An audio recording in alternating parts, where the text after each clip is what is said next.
नमस्कार, मैं डॉक्टर अशोक त्रिपाठी अपनी कक्षा में आपका स्वागत करता हूं। आज हम चर्चा करेंगे उपनिवेशवादी इतिहास लेखन के ऊपर, या दूसरे शब्दों में आप कह सकते हैं कि साम्राज्यवादी इतिहास लेखन। जैसा आप लोगों को पता है कि 18वीं शताब्दी में ब्रिटिश ईस्ट इंडिया कंपनी ने धीरे धीरे प्लासी के युद्ध के बाद क्षेत्राधिकार करना प्रारंभ कर दिया था, और क्षेत्राधिकार के बाद जो है भारत में धीरे धीरे अपना साम्राज्य बढ़ाते जा रहे थे। तो धीरे धीरे भारत में बहुत सारे अंग्रेज अधिकारियों की नियुक्ति हो रही थी, जगह जगह वो काम कर रहे थे और कंपनी के प्रशासन को या प्रशासनिक व्यवस्था को संभाल रहे थे। तो इन्हीं लोगों का एक वर्ग जो है वो भारत के इतिहास और संस्कृति से बहुत प्रभावित हुआ, और उन्होंने भारत का इतिहास लेखन प्रारंभ किया। वैसे तो देखा जाए तो 18वीं शताब्दी में इतिहास लेखन पे इतना ज़्यादा ध्यान नहीं दे रहे थे वो, जितना कि क्षेत्राधिकार पे। तो इसलिए ज़्यादातर जो ब्रिटिश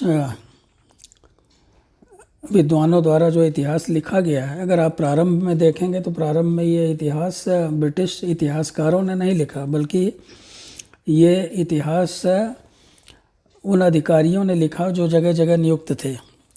हाँ, एक बात ज़रूर हमें प्रशंसा करनी होगी कि जो ब्रिटिश ऑफिसर्स होते थे तो they were history loving officers, और इतिहास प्रेमी होते थे। उनके पास काफ़ी समय रहता था और वो कोशिश करते थे कि जहाँ उनकी पोस्टिंग वगैरह होती थी वहाँ के इतिहास का वो पता करें। तो बहुत सारे लोगों ने इतिहास लिखा। हालांकि इनके लिखे इतिहास को बहुत अच्छी नज़र से नहीं देखा जाता, क्योंकि उसमें इन्होंने भारत की बहुत आलोचना की, भारत को सही ढंग से समझा नहीं, और बहुत सारी बातें ऐसी लिखी जिनको मानना बड़ा मुश्किल हो गया था। लेकिन इतिहास लेखन में जो साम्राज्यवादी विचारधारा है या उपनिवेशवादी स्कूल है, उस पे विचार करने से पहले हम उन इतिहासकारों के बारे में जानकारी कर लें जिनकी चर्चा हम आगे करेंगे। तो 18वीं शताब्दी में इतिहास लेखन, जैसा कि मैंने अभी बताया, कि नहीं के बराबर था। इस दौरान अंग्रेज़ लोग जो थे वो भारत में अपनी सत्ता स्थापित कर रहे थे। 18वीं शताब्दी में चार्ल्स ग्रांट ऐसे पहले लेखक हुए जिन्होंने अपने लेखन में इतिहास का पुट दिया। अब जैसे इन्होंने एक किताब लिखी थी 1792 में, 1792 में, और उस किताब का नाम था observations on the state of society among the Asiatic subjects of India. तो ये चूँकि ईसाई धर्म प्रचारक एक स्कूल था जिसे कहते थे इवेलेजिकल स्कूल, तो उससे प्रभावित थे, उससे जुड़े हुए थे। तो और इस इवेलेजिकल स्कूल का उद्देश्य ये था कि भारत में ईसाई धर्म का प्रचार प्रसार किया जाए, और इसके लिए उन्होंने ये कहा कि ये लोग अंधकार में डूबे हुए हैं और इनको जो है हमें उस अंधकार से बाहर निकालना है। तो वो भारतीयों को बहुत ही अंधविश्वासी और न जाने क्या क्या कहा करते थे। 1815 ईस्वी में हम ये देखते हैं कि यूरोप में एक बड़ी घटना हुई, नेपोलियन को पराजित कर दिया गया। नेपोलियन और फ्रांस पर विजय प्राप्त करने में ब्रिटेन की बहुत बड़ी भूमिका रही थी, और उसके बाद ब्रिटेन यूरोप में एक बहुत बड़ी ताकत बन गया। और ब्रिटेन में औद्योगिक क्रांति बड़ी तेज़ी से फैली। औद्योगिक क्रांति के कारण जो है उन्होंने ये प्रयास किया कि धीरे धीरे दुनिया के जो दूसरे देश हैं वहाँ पे अपना तैयार माल बेचा जाए, खास करके एशिया अफ्रीका वगैरह में, और वहाँ से कच्चा माल अपने देश लाया जाए। तो इस तरह से हम ये देखते हैं कि एशिया वगैरह में जो इनका साम्राज्यवाद था वो बड़ी तेज़ी से फैला। तो इसी समय लगभग 1806 और 1818 ईस्वी के बीच में जेम्स मिल ने भारत के इतिहास पे कई ग्रंथ लिखे जो कि हिस्ट्री ऑफ ब्रिटिश इंडिया नाम से जाना जाता है। तो हिस्ट्री ऑफ ब्रिटिश इंडिया में प्रथम 3 खंडों में प्राचीन और मध्ययुगीन भारत का सर्वेक्षण प्रस्तुत किया गया है। और उसके बाद अंतिम इसके 3 खंडों में भारत में जो ब्रिटिश राज है, अंग्रेजी राज, उसकी चर्चा की गई है। ये किताब बहुत ही लोकप्रिय हुई उस समय 1820 में, 1826 में, 1840 में इसका पुनर्मुद्रण हुआ और हेलीबरी स्थित ईस्ट इंडिया के कॉलेज में प्रशिक्षण प्राप्त करने वाले जो ब्रिटिश सिविल सर्विस ऑफिसर्स के लिए ये एक आधारभूत पाठ्यक्रम बन गया। जैसे आजकल के विद्यार्थी जो है कुछ किताबें जो सिविल सर्विस या पीसीएस वगैरह की तैयारी करते हैं, वो कुछ किताबें उनके लिए एक मानदंड बन जाती हैं, वो उनको ज़रूर पढ़ते हैं। तो इसी तरह से 18वीं शताब्दी के उत्तर या पूर्वार्ध में जेम्स मिल की किताब बहुत पॉपुलर थी सिविल सर्विस की तैयारी करने वालों के लिए। लेकिन बाद में 1844 ईस्वी के बाद हम ये देखते हैं 1840 ईस्वी के बाद ये पुस्तक अप्रासंगिक हो गई और मिल कभी भारत नहीं आया था, लेकिन जो है उसकी पूरी पुस्तक जो है वो भारत के बारे में अंग्रेज़ों द्वारा लिखी गई पुस्तकों की थोड़ी सीमित जानकारी पे आधारित थी। इसीलिए हम ये कह सकते हैं कि जेम्स मिल जो था उसकी किताब में बहुत सारी बातें ऐसी मिलेंगी जिनके ऊपर आजकल आपको विश्वास करना मुश्किल हो जाएगा। तो ये एक उपयोगितावादी व्याख्या प्रस्तुत की थी जेम्स मिल ने इतिहास की। इसी तरह से आपने एल्फिंस्टन का नाम सुना होगा। एल्फिंस्टन जो है भारत में एक प्रशासनिक अधिकारी था और अपने नौकरी के दौरान इसने बहुत सारा समय भारत में बिताया था। तो इसने एक पुस्तक लिखी थी history of Hindu and Mohammedan India, जो 1841 में 1841 ईस्वी में भारतीय विश्वविद्यालयों के पाठ्यक्रम में शामिल थी ये पुस्तक। बाद में इसने एक और पुस्तक लिखी history of British power in the east. तो इस तरह से ये पुस्तक जो दूसरी वाली थी history of British power in the east थोड़ा ज़्यादा व्यवस्थित थी और हेस्टिंग्स के शासनकाल तक ब्रिटिश शासन के प्रचार प्रसार का इसमें वर्णन किया गया। एल्फिंस्टन के लेखन से प्रभावित होकर के बहुत सारे अन्य लोग जो थे उन्होंने भी इतिहास लिखना प्रारंभ किया। अब जैसे आप 1860 के दशक में जे टेलबॉय व्हीलर ने अधिक पेशेवर और बेहतर इतिहास लिखा। व्हीलर ने 1868 और 1876 ईस्वी में 5 खंडों में हिस्ट्री ऑफ इंडिया लिखा, अर्थात भारत का बृहद इतिहास जिसे हम कह सकते हैं हिंदी में। और इसके बाद फिर survey of India under British rule, ये 1886 में उसने लिखा। तो एल्फिंस्टन और फिर हम ये देखते हैं कि टेलबॉय व्हीलर के बाद अगला नाम जो प्रमुख है साम्राज्यवादी इतिहासकारों में वो B.A. स्मिथ का, विंसेंट स्मिथ, जिन्होंने हिस्ट्री ऑफ इंडिया नामक पुस्तक लिखी है, जो ब्रिटिश इंडियन सिविल सर्वेंट इतिहासकारों की लंबी परंपरा की एक महत्वपूर्ण कड़ी है। और 1911 में जब एल्फिंस्टन की ऐतिहासिक कृति हिंदू और मोहम्मडन इंडिया प्रकाशित हुई तो उसी वर्ष विंसेंट स्मिथ के इतिहास का भी प्रकाशन हुआ।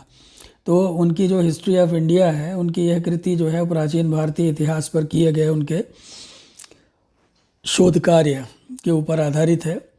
1911 से लगभग 20वीं शताब्दी तक विंसेंट स्मिथ की लिखी पुस्तकें सभी भारतीय विश्वविद्यालयों में पढ़ाई जाती थी। आज भी B.A. स्मिथ की पुस्तकें लोग पढ़ते हैं। और एंशिएंट मेडिवल मॉडर्न हिस्ट्री पे तो है ही है, अकबर द ग्रेट मुगल करके इनकी एक किताब है, सम्राट अशोक के ऊपर भी जो है इनकी किताब है। तो विंसेंट स्मिथ जो है एक प्रमुख इतिहासकार बन करके उभरे। ब्रिटिश शासन के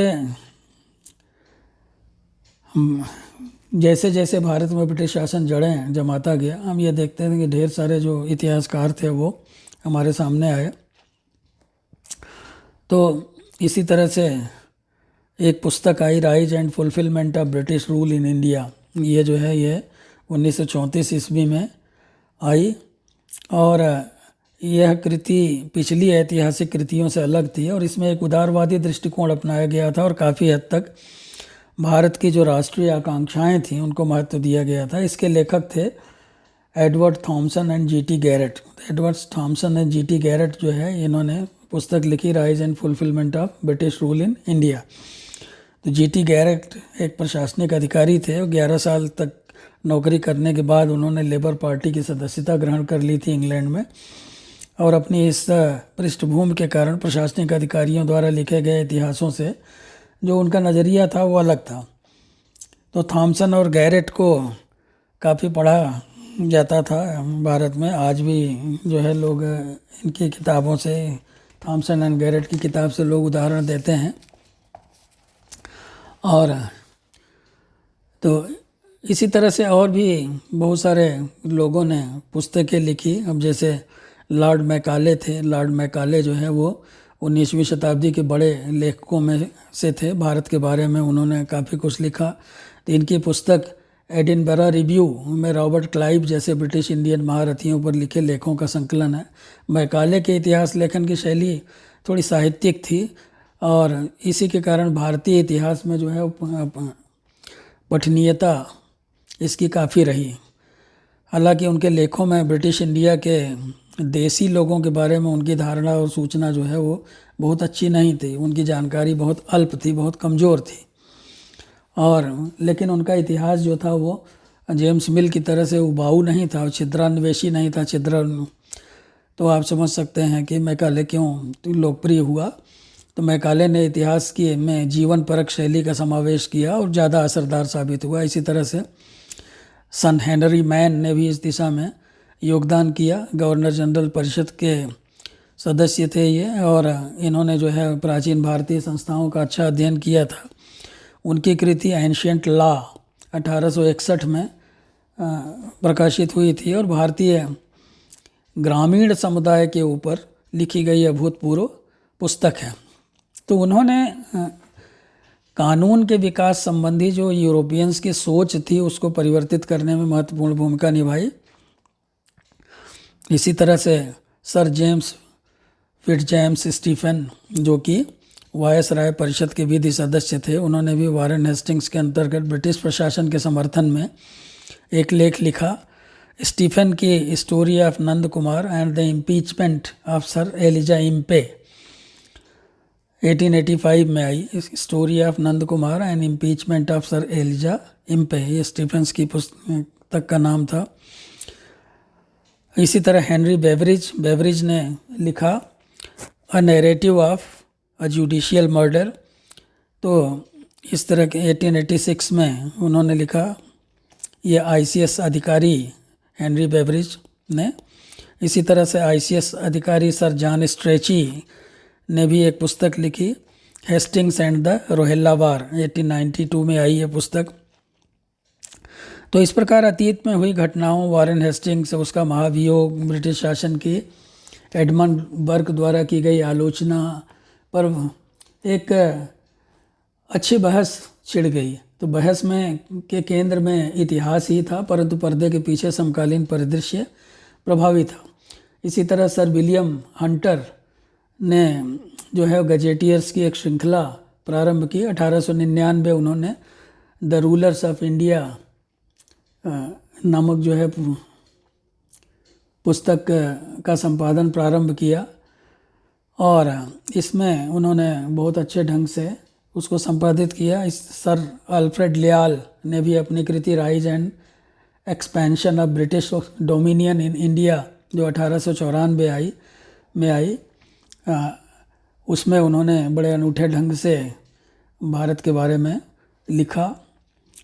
तो हम ये देखते हैं कि 20वीं शताब्दी के पहले काफ़ी इतिहासकार हुए जिन्होंने भारत के बारे में बहुत कुछ लिखा और हमें तत्कालीन जो भारतीय परिस्थितियां थी उनसे हमें परिचित कराया। W.H. मोरलैंड हैं। मोरलैंड ने जो है वो 20वीं शताब्दी में इनकी 2 किताबें आई, India at the death of Akbar और उसके बाद दूसरी आई India after the death of Akbar. और साथ ही साथ उन्होंने और भी कई किताबें लिखी, जैसे अकबर टू औरंगजेब 1923 में आई, फिर agrarian system of Mughal India 1929 में आई इनकी किताब। तो इसी तरह से बाद में कैम्ब्रिज हिस्ट्री ऑफ इंडिया जो है 1929 में आई। P. रॉबर्ट्स की किताब हिस्ट्री ऑफ ब्रिटिश इंडिया 1907 में आई। तो इन कृतियों में भारत की राजनीतिक दशा का ही ज़्यादा वर्णन है, आर्थिक और सामाजिक दशा वगैरह पर उतना ज़्यादा जोर नहीं दिया गया। तो ये भारत का साम्राज्यवादी और उपनिवेशवादी लेखन था जिसके बारे में हमने चर्चा की। आगे इस चर्चा को हम और आगे बढ़ाएंगे। तब तक के लिए नमस्कार।